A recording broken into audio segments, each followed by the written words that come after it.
Bonjour à tous et à toutes, bienvenue dans ce webinaire. Donc, je m'appelle Nathan Cohen, je suis directeur commercial chez Conseil Plus. Et au cours des 30 prochaines minutes, on va aborder un sujet que j'entends de manière assez récurrente chez nos clients, qui est la dispersion des données de projet et souvent la difficulté à piloter la rentabilité de façon fiable et centralisée. Donc l'objectif de ce webinaire n'est pas de vous présenter un catalogue de fonctionnalités SAP, mais c'est de vous montrer comment, concrètement et logiquement, avec SAP S/4HANA et le module Project Management, on peut changer la réalité opérationnelle et financière d'une organisation, quelle qu'elle soit. Alors, en quelques mots, qui nous sommes très rapidement. Nous sommes Gold Partner SAP depuis 20 ans. On est à peu près 80 consultants certifiés SAP.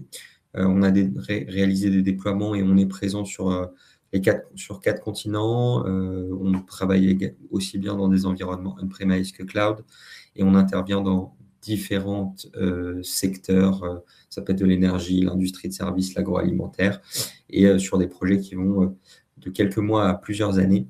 Donc, on travaille exclusivement dans l'écosystème SAP et ce qui nous distingue, c'est que nous n'accompagnons pas seulement la mise en place technique, on travaille vraiment avec les directions métiers et financières jusqu'à qu'on ait une stabilisation complète de leur processus. Et c'est un peu dans cette logique en fait qu'on va vous présenter, que je vais vous présenter aujourd'hui, ce qu'on a un peu mis en œuvre sur le terrain et ce qu'on a pu voir en fait de nos différentes expériences depuis toutes ces années. Si la gestion de projet en général ne se déploie pas de la même manière dans une entreprise énergétique, un groupe industriel, une société de services, mais on a quand même un socle qui est commun et c'est un peu la raison pour laquelle on a pu travailler autour de ça dans des contextes qui sont très très différents et dans plusieurs secteurs et plusieurs industries. Si on prend par exemple l'industrie des énergies utilitaires, on a pu travailler avec des opérateurs pétroliers, beaucoup, Foxtrot, La Cire, Tradex, Total, etc. Et on a pu travailler aussi avec des producteurs d'énergie renouvelable, H2R, Total aussi d'ailleurs, avec des projets qui tournaient souvent autour de la construction, de l'exploitation et de la maintenance des actifs dans la gestion des projets. On peut travailler aussi avec plutôt de l'ingénierie, des sociétés dans l'ingénierie, l'industrie et la manufacture. Thales est un bon exemple avec ses multiples entités, d'ailleurs avec des environnements très complexes, multisites, qui sont toujours un peu soumis à des règlements, à des contraintes réglementaires de traçabilité assez élevées. Donc aussi beaucoup de suivi de projet. On a pu travailler dans la santé, la pharma et les biotechnologies, là où on a notamment avec des sociétés comme Inat Pharma, qui ont justement une gestion de leur R&D qui doit se faire en gestion de projet, en quelque sorte. On a pu travailler aussi avec des sociétés dans l'informatique, les télécoms, la technologie. Alors, ça peut être SFR, ça peut être Hitachi, ça peut être d'autres qui ont des organisations où les projets internes coexistent les uns avec les autres et il y a des livrables aussi clients et il y a une nécessité de comptabilité analytique qui peut être forte également. Les sociétés de conseil ou de services, on peut citer des Oxia, des Quality Consult, qui ont des modèles économiques où la facturation à l'avancement et la reconnaissance du revenu constituent des enjeux financiers assez critiques. Donc voilà, on a cet ensemble-là. On a pu aussi travailler avec des sociétés parfois un petit peu dans l'agroalimentaire d'ailleurs, où les projets, la gestion de projet touchent autant la supply chain que la finance et la production. Donc voilà, on a un ensemble finalement de sociétés et d'activités assez diverses qui, à un moment donné, sont confrontées à de la gestion de projet. Et c'est là où nous, on est en capacité de les accompagner et de mettre en place un des modules qu'on appelle Project Management, qu'on peut trouver dans SAP et notamment dans SAP S/4HANA, Cloud On-Premise. Avant d'aller un peu plus loin, je pourrais être en mesure de vous poser une question d'ailleurs, c'est est-ce que vous êtes en mesure de savoir aujourd'hui, pas dans 3 semaines, hein, pas dans la clôture mensuelle, vraiment aujourd'hui, si vous ouvrez votre ERP, quel projet dans votre portefeuille est réellement rentable et lequel ne l'est pas. C'est quelque chose qui, pour la grande majorité des entreprises que nous rencontrons, la réponse est non. Ou elle est oui, mais, ou partielle. En tout cas, elle est souvent oui, mais on doit réconcilier plusieurs sources manuellement. Donc, en fait, on ne peut pas connaître la rentabilité d'un projet à l'instant T. Pourquoi? Parce que les données existent, donc on peut vous répondre oui, mais elles sont dans des outils RH, dans des modules achats, dans des extractions parfois de fichiers Excel actualisés, mais actualisés chaque semaine, une par plusieurs personnes. Voilà, dont d'ailleurs ça peut devenir le travail principal. Au moment de consolider tout ça, déjà ça prend beaucoup de temps, donc on n'est plus dans l'instantanéité, mais en plus on a une dispersion de la donnée qui entraîne un peu un frein à la connaissance et donc, in fine, à la prise de décision. L'objectif avec justement SAP S/4HANA, le module Project Management, c'est précisément de résoudre cette problématique et de passer de cette gestion qui va être fragmentée à une gestion et donc une gouvernance qui va être un peu plus centralisée, intégrée et qui va à un moment donné pouvoir être même prédictive. Donc, on va avoir une source de données unique, une source de vérité unique finalement qui va rassembler l'intégralité de l'organisation. Ce qu'on peut voir, hein, des défis de nos clients et des difficultés qu'on observe le plus fréquemment, il y en a à peu près, il y a 4 grands axes, hein. Il y a un premier défi qui tourne autour des données silotées. Donc, les informations relatives, par exemple, aux achats, comme je disais, aux ressources humaines, à l'avancement des chantiers, peuvent être stockées dans des systèmes qui sont distincts et qui, dans le meilleur des mondes, communiquent entre eux, mais dans la plupart des cas, ne le font pas. Donc, on se retrouve avec une consolidation manuelle qui est automatiquement chronophage et qui est toujours avec un temps de retard, donc réalisé a posteriori. On a un autre défi qu'on voit, c'est l'absence d'intégration entre les différentes fonctions d'une entreprise, le planning, les ressources, la comptabilité peuvent fonctionner en parallèle.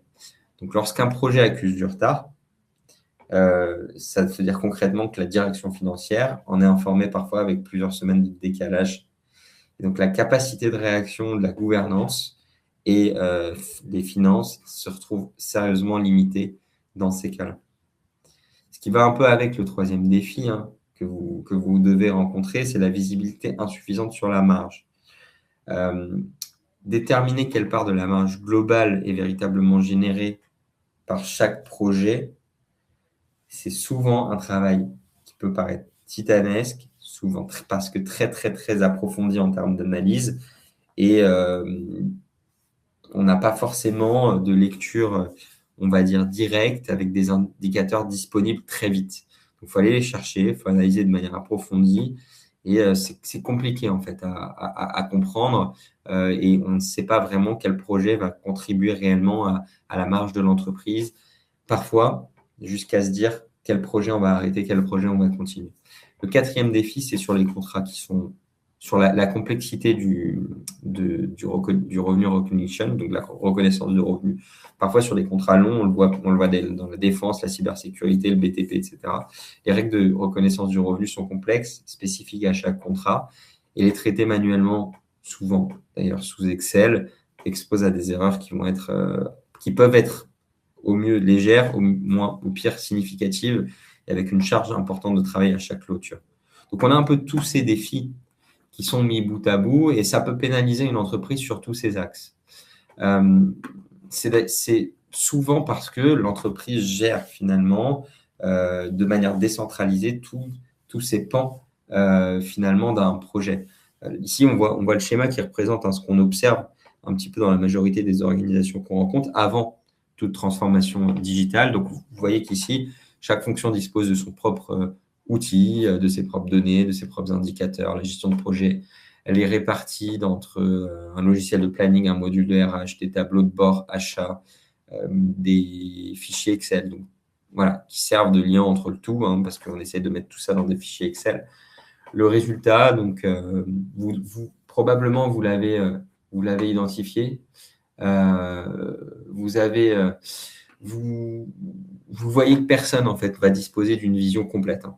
Donc, pour reconstituer l'état réel d'un projet en avancement, consommation budgétaire, marge, prévisionnelle, il faut interroger toutes ces sources-là, les croiser manuellement et accepter qu'au moment où la synthèse est prête, certaines données, et c'est ça peut-être qui est le plus terrible, soient déjà obsolètes. Donc, c'est une organisation qui fonctionne, hein, puisque il y a beaucoup d'organisations qui fonctionnent encore de cette manière. Et ça va consommer une énergie considérable. Et pour compenser l'absence de cohérence entre les systèmes, vous allez devoir mettre beaucoup de ressources. Et malgré tout, ça va exposer l'entreprise à des angles morts décisionnels. Contrairement à, justement, quand on a un ERP, qui va nous permettre justement de piloter dans un système unique. Donc déjà, la décision d'avoir un ERP, c'est quand même important pour pouvoir piloter un système unique où vous allez retrouver finance, ressources humaines, achats, vente, gestion de projet, toutes ces fonctions donc, alimentent la même base de données. Donc c'est un peu la première étape. Pour éviter la synchronisation, l'orchestration manuelle, la réconciliation manuelle, etc. Et donc, concrètement, ça va redonner un petit peu les clés à un chef de projet donc pour mettre à jour l'avancement des phases, pour voir ce qui se passe avec la direction financière, avec l'impact sur la marge en temps réel, etc. Que lorsqu'un achat est validé, immédiatement imputer un projet correspondant. Lorsqu'une ressource est affectée, sa disponibilité est mise à jour dans les plannings. Vous devez déjà pour avoir un outil centralisé. Donc, ça, c'est la base, la mise en place d'un ERP. Donc, vous passez d'une organisation en silo à une organisation qui les pilote de façon intégrée. Et c'est précisément ce que l'ERP SAP S/4HANA fait. Là où on va aller encore plus loin, c'est que dans l'ERP SAP S/4HANA, vous avez aussi un module Project Management qui va rendre le lien de tous ces composantes beaucoup plus concrètes. Et donc, on arrive finalement dans le projet qui va être un petit peu au cœur du système de votre ERP. Ce n'est pas un outil de planification supplémentaire, c'est vraiment un module central qui va assurer la circulation de l'information entre toutes les fonctions de votre organisation. Donc, ce qui signifie concrètement, donc vous voyez ici, vous avez dans l'ERP, vous avez le Project Management qui va assurer finalement la circulation des informations, sourcing, achat, finance, vente et marketing, RH et d'autres modules que vous pouvez utiliser également. Ça signifie que par exemple pour la gestion fine des ressources, vous en avez vous avez une gestion fine des ressources dans le sens où vous disposez en temps réel de la visibilité, de la disponibilité, de ce qui pourrait être de l'affectation, le taux d'utilisation de chaque collaborateur. Par exemple, pour des sociétés qui ont des périodes d'intercontrat, vous pouvez les anticiper parce qu'elles deviennent détectables et évitables pour repositionner des ressources sur des projets différents. Vous avez aussi, ça apporte aussi une meilleure traçabilité, une traçabilité plus complète des actifs. C'est-à-dire que chaque équipement, chaque stock sur site est rattaché et peut être rattaché à un projet spécifique. Et donc, vous pouvez avoir aussi un historique complet des mouvements entre projets ou à l'intérieur d'un projet et sur l'utilisation. Ça, c'est un exemple. Vous pouvez avoir l'exemple de l'analytique en temps réel, puisque du coup, comme tout est centralisé, vous avez des indicateurs de staffing, vous avez des alertes s'il y a une dérive budgétaire avec des risques et qui sont dus parfois à des risques de retard. Tout ça est visible. Vous le voyez en fait rapidement et avant que ça devienne des problèmes à gérer en urgence, vous pouvez même parfois les anticiper. De la même manière, donc, vous avez dans le module PM, Project Management, un planning intégré. Donc, toute modification du calendrier de ce planning-là se répercute automatiquement sur la charge des équipes, sur les prévisions financières associées, sur les stocks, sur les équipements à utiliser, etc. Donc, vous êtes vraiment, vous avez comme ça l'ensemble de ces fonctionnalités, donc qui est nativement connecté au module finance, au module ressources humaines, enfin tous les modules que je vous présentais précédemment. Et vous n'avez surtout pas d'interface, parce que peut-être que vous avez aujourd'hui l'interfaçage avec différents outils, et donc vous avez payé des développements spécifiques, vous avez mis des choses en place, ça c'est lourd. Là, vous n'avez aucune interface à développer, vous êtes dans un ERP qui est un ERP intégré, donc avec tous ces modules-là, et en plus, à l'intérieur de cet ERP, vous avez un module Project Management qui vient vous aider au pilotage de vos projets en utilisant les bases et les modules que vous avez, que vous avez dans votre ERP. Donc, vous avez une base de données unique et cohérente pour l'ensemble de l'entreprise, et donc vous pouvez la piloter avec un module complémentaire. Et c'est ça qui est important, c'est le nativement connecté entre tous les modules. C'est aussi l'argument du S4HANA et l'argument positif du project management par rapport à d'autres solutions qui pourraient être Monday, Planisware, d'autres outils qui sont un peu plus niche de gestion de projet, où vous devriez venir récupérer toutes les informations de votre ERP pour les ajouter dans un outil de gestion de projet. Et donc là, vous passez un peu votre temps à faire des interfaces. Et quand on dit interface, on dit aussi parfois perte de données. Si on rentre un petit peu plus dans la partie opérationnelle de ce webinaire, puisqu'on a vu un petit peu la partie théorique, on voit trois avantages. On a essayé de retirer en fait trois avantages qu'on peut retrouver, qu'on a retrouvé d'expérience finalement chez nos clients. Trois avantages structurants. La première, c'est la maîtrise de la rentabilité complexe. La deuxième, c'est l'optimisation des ressources et de la supply chain. Et la troisième, c'est la maturité digitale de l'entreprise comme levier de croissance. Je vous montrerai, on a essayé de documenter ce qu'on observe donc, dans les organisations, en tout cas dans certains secteurs. Et donc, en commençant par la maîtrise de la rentabilité complexe, il y a un sujet qui tourne autour de ça, c'est la reconnaissance de revenus. Donc, c'est même parfois un des sujets les plus sensibles pour les directions financières, notamment quand on gère des contrats longs.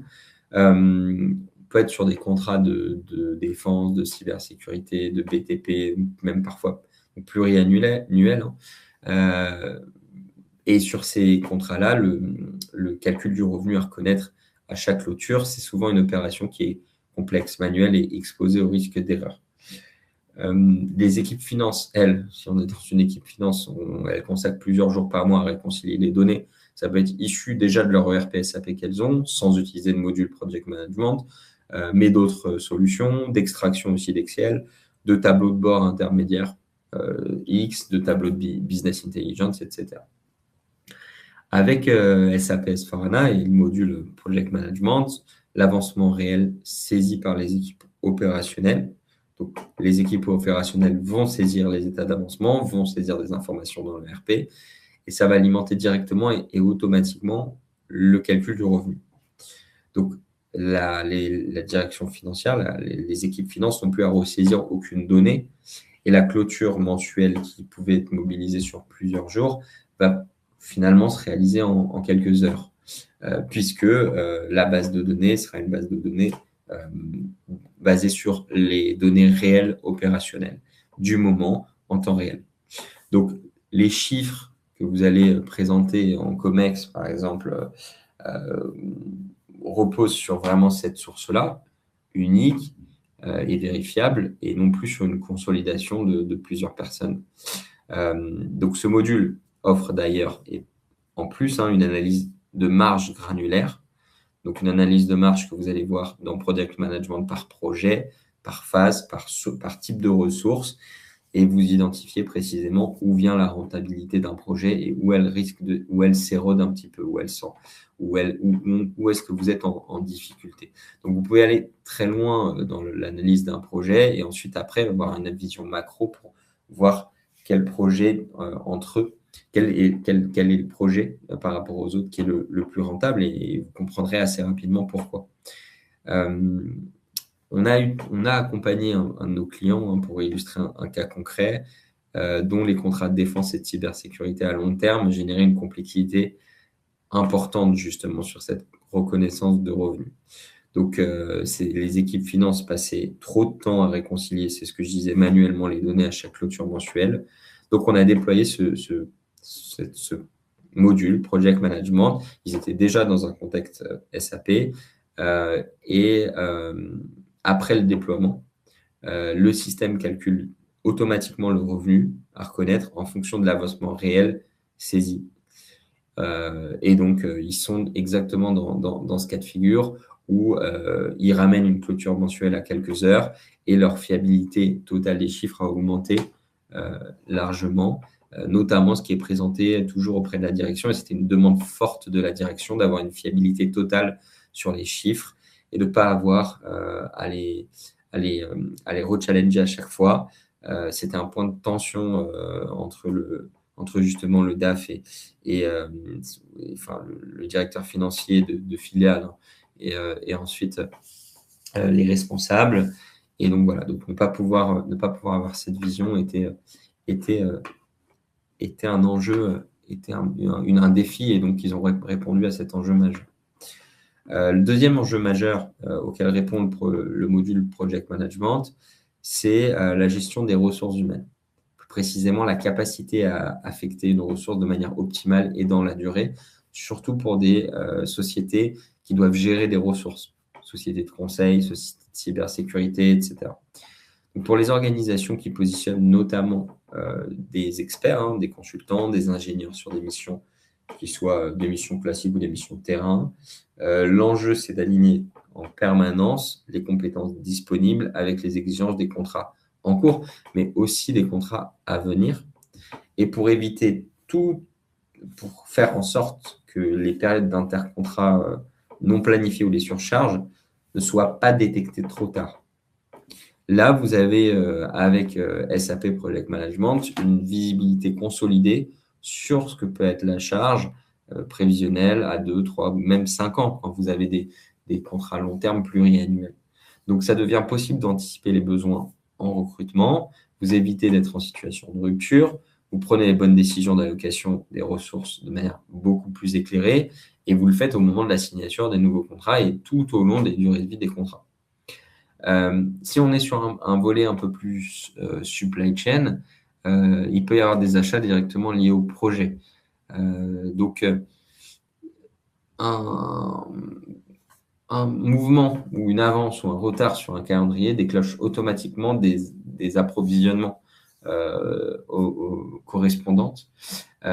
Forcément, un retard va les repousser, un surstockage et les ruptures peuvent devenir des anomalies. Et donc, si vous avez ce module Project Management, vous pouvez mieux anticiper aussi lorsque vous avez des contrats et des achats liés à ces contrats et donc ces projets, à pouvoir mieux calculer, mieux prévoir les achats pour les prévoir au bon moment, pour éviter des ruptures ou des surstockages, pour éviter des retards de projets parce que les achats de matériel ne sont pas arrivés suffisamment tôt. Et donc, pour vous donner un petit retour d'expérience terrain, on a travaillé avec une société spécialisée dans le déploiement d'experts réseau, donc sur le terrain. Et leur défi, c'était d'aligner en permanence les compétences spécifiques de leurs ingénieurs avec la demande des nouveaux contrats, d'éviter les périodes de creux. Et grâce aux fonctionnalités de staffing dans Project Management, ils disposent d'une vue consolidée sur la charge de travail à long terme. Et donc, ils utilisent mieux les ressources. Ils ont une capacité de recrutement stratégique en amont des besoins. Pour ce qui est des projets qu'on a pu faire, par exemple, dans le BTP ou dans des sociétés qui font de la construction, il y avait aussi une problématique de ressources, mais il y avait aussi une problématique d'anticipation, d'improvisation de matériel et d'achat pour pouvoir justement effectuer la construction du projet. Et donc, il y a eu un lien entre les deux. Et ce qui est intéressant, c'est que vous voyez un diagramme de Gantt, donc c'est très visuel et vous avez vous avez à la fois une visualisation graphique, mais aussi vous avez une profondeur de la donnée. Enfin, si on parle un peu du troisième avantage, hein, donc sans doute aussi un des plus stratégiques d'ailleurs, c'est pour ça qu'on a ressorti ces trois-là, Parfois, il est un peu moins visible à court terme, donc on n'y pense pas forcément, mais il concerne la donnée. Non pas la donnée brute, mais la donnée structurée et exploitable à des fins décisionnelles. Donc, beaucoup d'organisations disposent de volumes de données considérables. Forcément, dans le cas que vous voyez ici, c'est très important, mais dans, enfin, ça fonctionne un peu pour les sociétés. Il peut y avoir donc des données comme les référentiels de prix, et ça peut varier aussi d'une entité à une autre. Il peut y avoir les structures de projet donc, définies par les chefs de projet, les analyses de rentabilité, etc. SAP, grâce à SAP et Product Management, va imposer une rigueur donc, à travers la saisie, de saisie en fait, à travers ce qu'on va appeler des templates de projets standardisés, des codes analytiques cohérents, etc. Donc déjà, vous avez le fait d'avoir un ERP SAP va vous permettre d'avoir une standardisation progressive de la donnée brute parce qu'elle sera bien mise. Et le fait d'avoir un ERP comme SAP, S4HANA, va vous permettre de transformer un peu cette donnée brute en information qui va être exploitable. Parce qu'il y a des capacités analytiques que vous allez retrouver dans SAP, il y a de l'intelligence artificielle, mais il y a aussi beaucoup de reporting intégré qui permettent de comparer à terme la performance entre les projets. Donc là, on est dans une troisième phase. Vous avez déjà mis le RP en place, vous avez mis le module Project Management, et grâce à tout ce qui est mis en place, vous allez pouvoir avoir de la donnée qui va être beaucoup plus consolidée. Mais ça, c'est ce que vous avez de natif finalement grâce à S4HANA et au module Project Management. Donc, vous êtes guidé comme ça et vous avez de la donnée qui va être comme ça exprimée finalement et non pas uniquement brute. Donc voilà, Thales, on les a accompagnés dans la structure de leurs données, référentiel prix, structure de la donnée projet aussi, puisqu'il y a tout des modèles de projet à mettre en place. Mais tout ça va vous permettre de rendre finalement possible l'analytique embarquée. Et donc, c'est là où vous allez pouvoir exploiter les chiffres, valider la rentabilité et le faire sur une multitude d'entités. Si vous avez plein d'entités différentes ou si vous avez plein de projets différents, vous pouvez avoir des entités, vous pouvez avoir dans des entités différents projets, vous pouvez consolider à plusieurs niveaux. Donc voilà, donc vous avez à disposition des projets de templates standardisés, une rigueur justement puisque de saisie dans cette gestion de projet, mais ça va vous permettre de pouvoir avoir une performance décisionnelle puisque vous allez avoir de la donnée qui va être exprimée sous forme de reporting, et ces reportings vont être basés sur des chiffres qui seront des chiffres mis à jour en temps réel et mis à jour de façon structurée. Donc la donnée est bonne, elle est solide et vous pouvez prendre des décisions à court, moyen et long terme. En ce qui nous concerne, on a réalisé plus d'une cinquantaine de projets de gestion de projets dans le cadre de la gestion de projet de la mise en place de RP ces dernières années. Donc, sur l'ensemble des secteurs couverts avec les différentes problématiques qu'on vous a montrées, on est capable de déployer en l'espace de 4 mois un projet, le module Project Management au sein de votre entreprise, avec même la mise en place de l'ERP si vous en avez pas encore. Donc, c'est un projet grâce aux solutions aujourd'hui cloud qui existent sur le marché, qui peut se faire de manière très rapide et notamment à travers notre expérience, on a la capacité on a acquis cette compétence de bien structurer un projet justement de mise en place de RP avec Project Management. On arrive à la fin du webinaire. Alors, je vérifie qu'il n'y ait pas forcément de questions dans le chat. N'hésitez pas comme disait ma collègue Alice, à me contacter par email ou alors à cliquer sur le bouton en bas du webinaire de demander à être recontacté. En tout cas, merci à tous et à toutes pour votre participation. Si vous souhaitez aller un peu plus loin, vous savez comment nous contacter. On peut faire un petit atelier de diagnostic avec vos équipes métiers et financières d'une heure ou deux. L'objectif d'analyser, de comprendre votre situation, essayer de vous proposer la mise en place la plus efficace possible de par l'expérience qu'on a pu acquérir tout au long de ces années. Je vous remercie à tous et à toutes et je vous souhaite une excellente journée.